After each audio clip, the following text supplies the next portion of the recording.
my new old stock, authentic Zender kit for the E34. It has the front apron, side skirts, rear apron, and it even has the spoiler for a sedan, but this is a touring, so we don't need it.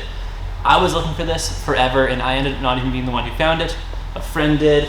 I purchased kind of a decent one at best that was just the skirts and the rear apron, but it was kind of mangled, so to find this one in new old stock condition was perfect.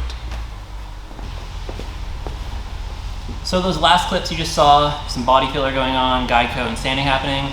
That was about 2 weeks since it was at the body shop, and most of the bodywork was done. It's all filled, sanded, dents, blemishes, door dings, it's all gone, and to be able to look down the side of a long 5 Series touring and see it be perfectly straight is unreal and honestly a dream, so I'm very, very excited.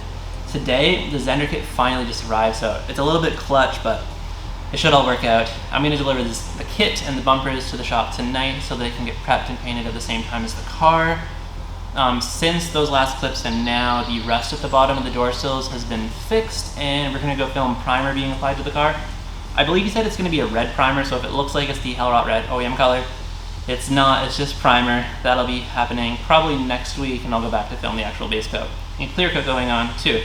I don't want to be there all the time, so this video might be all over the place, but I'm going to do my best to storyboard it as good as possible. And then at the end of the video, all the bumpers, trims, and everything else is going to be getting applied to the car, so we should see the finished product for the most part, minus the wheels and some interior bits at the end of this video, which is awesome. But for now, head to the city and film some primer.